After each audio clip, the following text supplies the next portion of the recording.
¿Cómo están, amigos? Bienvenidos a RPP. Hoy, en el marco de la campaña Mujeres de Cambio, la tercera edición que trabaja el grupo RPP, se encuentra con nosotros Natalia Manso. Ella es docente de Pacífico Business School. ¿Cómo estás, Natalia? Mucho gusto. Hola, ¿cómo estás? Bueno, entonces, en el marco de esta campaña vamos a conversar acerca de la dificultad para ascender que tienen las mujeres, ya sea por su rol de madre, el trabajo a tiempo parcial o los prejuicios que existen, ¿no? Nos encontramos en el marco de una pandemia a nivel mundial que ha dificultado mucho diversos aspectos, ya sea salud, educación, entre otros, pero yo creo que ha puesto una luz encima del trabajo de la mujer y las brechas de género que podemos encontrar, ¿no? Entonces, Natalia, tal vez tú nos puedas comentar cuál es el análisis que tú haces en esta coyuntura. Bueno, la pandemia lo que nos ha puesto es el foco sobre una realidad que ya conocíamos y es que todavía existen grandes brechas sociales vinculadas a temas fundamentales, a salud, a educación, a infraestructura, a acceso a energía, a acceso a telecomunicaciones. Y todas ellas tienen también un vínculo muy directo con las brechas de género, porque en todas estas que acabo de mencionar existe una diferencia clara entre hombres y mujeres en cuanto al acceso a todos esos servicios. Ujú. Además, como sabemos, la carga de lo que llamamos el trabajo no remunerado, ese por Así el es. cual no nos pagan, pero que es tan necesario para el día a día de todos nuestros hogares, cuidar de los niños, de los adultos mayores, hacer las compras, organizar el hogar, ocuparte de supervisar el tema del colegio. Todo eso ha aumentado significativamente por varios motivos. Uno de los más importantes es que ahora los niños están en casa y que la escolarización prácticamente se ha subcontratado con los padres, ¿verdad? Así es. Porque los colegios están haciendo lo que pueden y realmente los maestros están haciendo un gran esfuerzo de adaptación, pero no pueden darle la dedicación y el seguimiento que se hacía presencialmente. Y es curioso que en la encuesta de Aprendo Perú que se hizo entre los hogares, esta diferencia es bien clara. Pues estamos hablando de un 55% de los niños están siendo supervisados en su escolarización en casa por las mamás. Así Sin es. embargo, es solo el 13% de los papás. Y me preguntarás, ¿y el resto?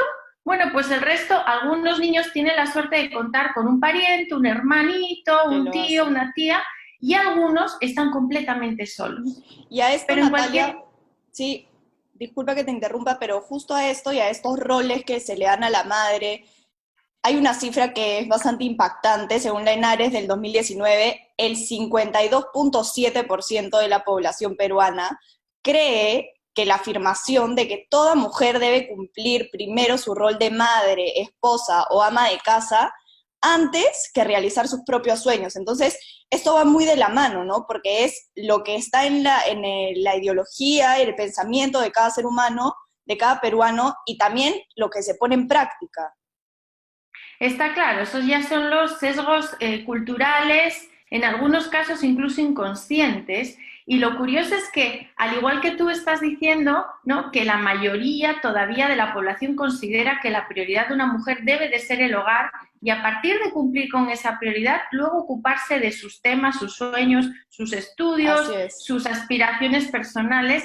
Pero por otro lado, también hay otra encuesta que dice que casi el 80% de la población afirma que socialmente está mucho más reconocido el trabajo remunerado que el no remunerado, es decir, el progreso profesional y no tanto cuán buena o bueno eres en la gestión del hogar. Entonces, el primer paso para cambiar este paradigma es poner en valor el trabajo no No remunerado. remunerado. ¿Y qué significa poner en valor? Pues empezar a monetizarlo y yo creo que los medios de comunicación en esto nos podéis ayudar bastante, creo que ya lo estáis haciendo, ¿no? Si nosotros trasladáramos a dinero, a soles, todas las horas dedicadas al hogar y todo lo que conlleva el hogar equivaldrían al 20% del PBI del Perú. Ujú. Imagínate, constantemente Claro. estamos escuchando el gran valor de la minería para la economía peruana, ¿no es cierto? La minería supone el 10% del PBI. Sin embargo, este trabajo silencioso supone para la economía el doble del peso de un sector Exactamente. tan importante como la minería. Entonces, primero, reconocimiento y puesta en valor. Y el siguiente paso sería apoyar desde el Estado y también desde las empresas un sistema, una red de cuidados que haga, que alivie esas horas de trabajo a las familias, de un lado, y del otro lado trabajar desde la escuela un enfoque de igualdad y de corresponsabilidad en las casas. Esto no lo vamos a conseguir de un día para otro, pero desde luego los padres tenemos un rol fundamental en cómo educamos a nuestros hijos en igualdad desde que son chiquititos, porque si el hermanito y la hermanita se tienden la cama en la mañana o apoyan a la mamá o al papá a preparar la lonchera, desde ahí comienza. Así es, exactamente. Date cuenta, es curioso, la Defensoría del Pueblo hace no mucho publicó un informe donde decía que ya desde los 12 años las niñas en el Perú dedican el doble de tiempo a las tareas domésticas que los niños. Ahí empieza todo, Entonces Francesca. ahí es que se va creando, exacto. Y Natalia, aterrizando un poquito esto hacia el trabajo, ¿no? Hay otra cifra, estas cifras son durísimas y por eso la enfatizo en esto, pero hay un gran porcentaje de personas, casi la mitad, según una encuesta del MIM, que cree que las mujeres van a tener más dificultades para regresar al trabajo luego de esta pandemia. Y el 75% considera que las mujeres embarazadas, en esta dificultad se acentúa aún más si la mujer es embarazada, está embarazada. Entonces, ante esta situación tan dura para la mujer por el rol que se le asigna de madre y de ama de casa, ¿cuáles son unas posibles soluciones, ya sea de parte del Estado, como estabas hablando del sistema de cuidado, que me parece sumamente interesante, o también de parte de las empresas? Esa percepción de la que tú hablas está basada en una realidad y sí, vamos a tener más dificultades para la reincorporación. Bueno, el Estado evidentemente tiene una lista de tareas pendientes demasiado grande en estos momentos, ¿no? Pero una de ellas es esta. ¿Cómo hacemos para que se valore este trabajo y para que se reparta mejor este trabajo? Desde que nace un niño, si tú tienes una baja de paternidad, creo que ahorita es de 10 días, ¿cómo vas a valorar lo que significa estar con un niño el primer, segundo, tercer mes de vida a tiempo completo, durmiendo poco, no teniendo tiempo apenas ni para tú, no sé, bañarte o Exacto. cuidarte o preocuparte? Pues lo que están haciendo en los países escandinavos, donde la dedicación de los hombres en la casa es muchísimo más alta, y es dar una licencia de paternidad más larga para realmente vivir en primera persona el valor de ese trabajo, por ejemplo. Tenemos también, ahora es complicado en pandemia, toda la red de cuidados en la infancia, ¿no? Las cunas han cerrado, las guarderías han cerrado, y es un problema también tener personas que te ayudan por la entrada y salida, el riesgo del COVID. Pero de alguna manera vamos a tener que flexibilizarnos y no tolerar situaciones de discriminación en los procesos de selección, tomar como oportunidad que nos hemos entrenado a marchas forzadas en el tema del teletrabajo. Creo que esto ha sido una de las pocas cosas buenas del COVID, ¿no? Dudábamos, y los empresarios, yo lo escuchaba cada rato, dudaban de la capacidad de los trabajadores de hacer teletrabajo, porque Así en es. teoría no iban a ser No iban a responsables, no trabajar, iban a exacto. cumplir. Se está viendo que con ciertas dificultades y no con éxito en todos los casos, pero hay una gran masa de fuerza laboral que sí está responsabilizándose y trabajando. Esta nueva modalidad de teletrabajo, combinada con una modalidad presencial que poco a poco llegará, es una ventaja muy fuerte para ir compatibilizando una copaternidad más responsable y más equilibrada. Y creo que las empresas no deberían retroceder en esto que hemos ganado, en este entrenamiento en teletrabajo que hemos ganado y que era un tema pendiente en el Perú. Así es. Entonces, dentro de todo esto negativo, podemos rescatar esto positivo y me alegra, Natalia, que lo comentes. Ya para ir cerrando la entrevista, volviendo a este tiempo de pandemia y de trabajo, que estas características de trabajo de la mujer, donde la mayoría trabaja en la informalidad, a tiempo parcial, ¿cómo afectan en la economía de una mujer y por ende en su vida independiente y autonomía?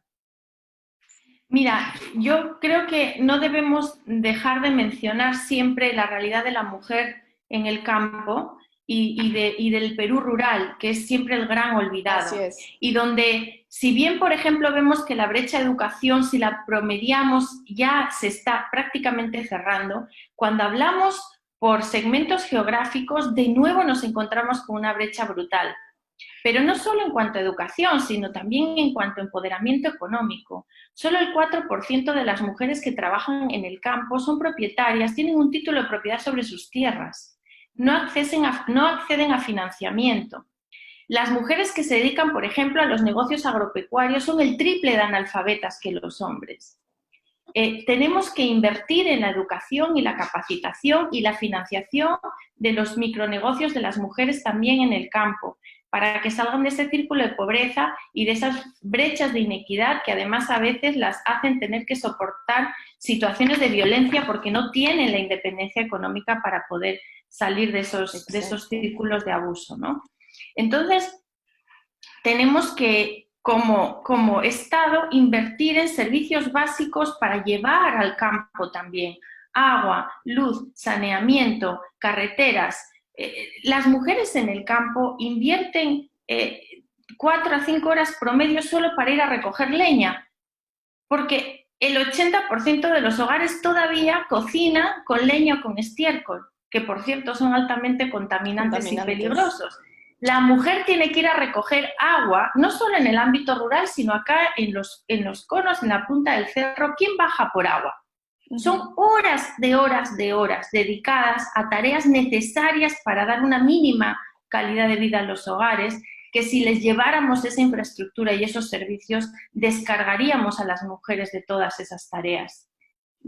Perfecto, Natalia. Bueno, muchísimas gracias por toda esta información, por tu tiempo también para esta entrevista. Como mencioné en un inicio, esta entrevista se da en el marco de la campaña Mujeres de Cambio, la tercera edición que trabaja RPP. Yo soy Francesca Raffo y ya nos vemos en el siguiente Facebook Live.